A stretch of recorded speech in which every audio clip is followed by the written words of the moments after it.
ಆತ್ಮೀಯ ಬಂಧುಗಳೇ, ಬೆಟ್ಟಕೋಟೆ ಗ್ರಾಮ ಪಂಚಾಯಿತಿಗೆ ಸೇರಿರುವ ರಾಯಸಂದ್ರ ಗ್ರಾಮದಲ್ಲಿ ಮುಖ್ಯಮಂತ್ರಿಗಳ ಅನುದಾನದಲ್ಲಿ 10 ಲಕ್ಷದ ಕಾಮಗಾರಿಯನ್ನ ನಿರ್ಮಿತ ಕೇಂದ್ರ 1 ಬಾಂಡ್ಲಿ ಜಲ್ಲಿ, 1 ಬಾಂಡ್ಲಿ ಸಿಮೆಂಟು, 1 ಬಾಂಡ್ಲಿ MS ಸ್ಯಾಂಡ್ ಯಾವುದೇ ರಸ್ತೆಗೂ ಹಾಕದೇ ಇದ್ರೂ ಸಹ ಬೆಟ್ಟಕೋಟೆ ಗ್ರಾಮ ಪಂಚಾಯಿತಿಗೆ ಬರುವ 5 ಲಕ್ಷದ ಅನುದಾನದಲ್ಲಿ ರಸ್ತೆ ನಿರ್ಮಾಣ ಮಾಡಿರುವ ಕಾಮಗಾರಿಯನ್ನ ತೋರಿಸಿ ಮುಖ್ಯಮಂತ್ರಿ ಅನುದಾನದಲ್ಲಿ ನಿರ್ಮಿತ ಕೇಂದ್ರದವರು ಅಕ್ರಮವಾಗಿ 10 ಲಕ್ಷ ದೋಚಿರುವ ಎಂಜಿನಿಯರ್ ಹಾಗೂ ಕಾಂಟ್ರಾಕ್ಟ್ಗಳ ಬಳಿ ಇದರ ಬಗ್ಗೆ ವಿಚಾರಿಸಲು ಅಂಬೇಡ್ಕರ್ ಸೇನೆ ಸಂಘಟನೆಯವರು ನಿರ್ಮಿತ ಕೇಂದ್ರಕ್ಕೆ ಭೇಟಿ ನೀಡಿ ಅರ್ಜಿ ಸಲ್ಲಿಸಿ ಮಾಹಿತಿ ನೀಡಿ ಎಂದು ಕೇಳಿದ ಮರುದಿನವೇ ಸಂಘಟನೆಯವರಿಗೆ ಮಾಹಿತಿ ನೀಡದೆ ನಿರ್ಮಿತ ಕೇಂದ್ರದವರು ಪಂಚಾಯಿತಿಗೆ ದೌಡಾಯಿಸಿ ಪಂಚಾಯಿತಿ ಅಧ್ಯಕ್ಷರ ಜೊತೆ ಹಾಗೂ PDO ಅವರ ಜೊತೆ ಸೇರಿ ಚರ್ಚಿಸುವ ಸಮಯದಲ್ಲಿ ನಿರ್ಮಿತ ಕೇಂದ್ರದ ಅಧಿಕಾರಿಗಳು ಹೇಳುತ್ತಾರೆ, ರಾಯಸಂದ್ರ ಗ್ರಾಮದ ಮುಖಂಡರಾದ ಹರೀಶ್ ಅವರು ಹೇಳಿದ ಹಾಗೆ ಮಾಡಿದ್ದೇವೆ ಎಂದು ಉತ್ತರ ನೀಡುತ್ತಾರೆ.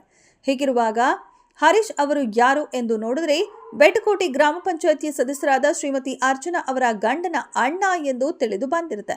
ಆದ್ದರಿಂದ ತಾಲೂಕಿನ ಅಧಿಕಾರಿಗಳಾದ ಜಿಲ್ಲಾ ಪಂಚಾಯಿತಿ CEO ಅನುರಾಧ ಮೇಡಂ ಅವರು ಹಾಗೂ ತಾಲೂಕು ಪಂಚಾಯಿತಿ EO ಶ್ರೀನಾಥ್ ಗೌಡ ಅವರು ಇದರ ಬಗ್ಗೆ ಪರಿಶೀಲಿಸಿ 10 ಲಕ್ಷ ಅಕ್ರಮ ನಡೆಸಿರುವ ಪಂಚಾಯಿತಿ ಸದಸ್ಯರು, ಎಂಜಿನಿಯರ್, ಕಾಂಟ್ರಾಕ್ಟರ್ಗೆ, ನಿರ್ಮಿತ ಕೇಂದ್ರದವರಿಗೆ ಶಿಕ್ಷೆ ಆಗುವ ರೀತಿ ಕ್ರಮ ಜರುಗಿಸಬೇಕೆಂದು ಜಿಲ್ಲಾ ಪಂಚಾಯಿತಿ CEO ಅನುರಾಧ ಮೇಡಂ ಅವರಲ್ಲಿ ತಾಲೂಕಿನ ಜನತೆ ವಿನಂತಿಸಿಕೊಳ್ಳುತ್ತೇವೆ. ಇಂತಿ ಪೂಜನಹಳ್ಳಿ ಪ್ರಕಾಶ್. ಕೇಂದ್ರದಿಂದ ಮಾನ್ಯ ಶ್ರೀ ಮುಖ್ಯಮಂತ್ರಿಗಳ ಒಂದು ಅನುದಾನದ ಅಡಿಯಲ್ಲಿ ಕಾರ್ಯಕ್ರಮದ ಅನುದಾನದ ಅಡಿಯಲ್ಲಿ 10 ಲಕ್ಷ ರೂಪಾಯಿ ಹಣವನ್ನು ಬಿಡುಗಡೆ ಮಾಡಿ ಅಕ್ರಮವಾಗಿ ಬಿಲ್ಲನ್ನು ಪಾಸ್ ಮಾಡಿರ್ತಾರೆ. ಪಾಸ್ ಮಾಡಿ ಈ ವಿಚಾರವನ್ನು RTA ಹಾಕಿ ಮಾಹಿತಿ ಹಕ್ಕು ಕಾಯ್ದೆಯಲ್ಲಿ ಹಾಕಿ ದಾಖಲೆಯನ್ನು ಪಡೆದು ನಾವು ಕೇಳಿದ್ದಕ್ಕೆ ನಮಗೆ ಬಂದಂಥ ಉತ್ತರ ನಿರ್ಮಿತಿ ಕೇಂದ್ರದಿಂದ ಬೇರೆ ಕಾಮಗಾರಿಯನ್ನು ಮಾಡಿಸ್ಕೊಡ್ತೀನಿ ಅಂತ ಹೇಳ್ತಾ ಇದ್ದಾರೆ. ನಮಗೆ ಬೇರೆ ಕಾಮಗಾರಿ ಮಾಡಿಕೊಡುವಂಥದ್ದು ಅವಶ್ಯಕತೆ ಇಲ್ಲ. ಕಾರಣ ಏನು ಅಂದರೆ ಸರ್ಕಾರದ ಸಾರ್ವಜನಿಕರ ಹಣವನ್ನು, ಸರ್ಕಾರದ ಬೊಕ್ಕಸದ ಹಣವನ್ನು ನಷ್ಟವನ್ನುಂಟು ಮಾಡಿದ್ದಾರೆ. ಇಂಥ ಅಧಿಕಾರಿಗಳಿಗೆ ನಾಚಿಕೆ ಆಗಬೇಕು. ಯಾಕಂದರೆ ಇಂಥ ಅಧಿಕಾರಿಗಳಿರೋದ್ರಿಂದನೇ ಇವತ್ತು ನಾವು ಬೆಳಕಿಗೆ ತಂದ ಕಾರಣದಿಂದನೇ ಈ ವಿಚಾರವನ್ನು ಮಾತಾಡ್ತಾ ಇದ್ದಾರೆ. ಬೆಳಕಿಗೆ ಬರಲಿಲ್ಲ ಅಂದಿದ್ರೆ ಇದನ್ನು ಅಲ್ಲೇ ಮುಚ್ಚಾಕ್ತಾಯಿದ್ರು.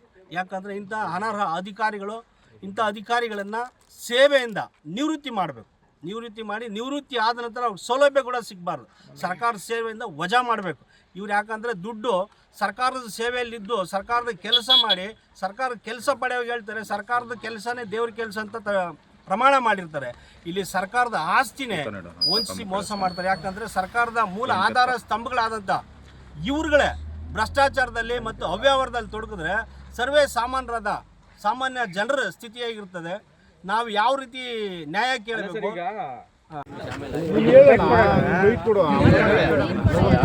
ಈಗ ಯಾರ್ಯಾರ ಪಾತ್ರ ಇದೆ, ಪಂಚಾಯತ್ PDO ಅವ್ರದ್ದೇನು ಪಾತ್ರ, ಅದ್ರ ಬಗ್ಗೆ ಹೇಳಿ ಸರ್. ಇಲ್ಲಿ ಏನಾಗಿದೆ ಅಂದರೆ ಬೆಟ್ಟಕೋಟೆ ಗ್ರಾಮ ಪಂಚಾಯಿತಿ ರಾಯಸಂದ್ರ ಗ್ರಾಮದಲ್ಲಿ ಪ್ರವರ್ಗ 1ರಂತೆ ಇಲ್ಲಿ ರಸ್ತೆ ಕಾಮಗಾರಿ ಮಾಡಿರ್ತಾರೆ. ಈ ರಸ್ತೆ ಕಾಮಗಾರಿ ಮಾಡಿರೋದು ಬೆಟ್ಟಕೋಟೆ ಗ್ರಾಮ ಪಂಚಾಯಿತಿ ಕಡೆಯಿಂದ ರಸ್ತೆ ಕಾಮಗಾರಿ ಮಾಡಿರುವಂಥ ಕೆಲಸಕ್ಕೆ ತಿರ್ಗಾ ಮತ್ತೆ ಇವರು ನಿರ್ಮಿತಿ ಕೇಂದ್ರದವರು ಬಂದು ಅದೇ ರಸ್ತೆನ ಫೋಟೋ ಹಿಡ್ಕೊಂಡು ಅದೇ ರಸ್ತೆನ ರೇಸ್ ಮಾಡಿ ಅದೇ ರಸ್ತೆಗೆ 10 ಲಕ್ಷ ಅನುದಾನ ಬಿಡುಗಡೆ ಮಾಡೋರೆ.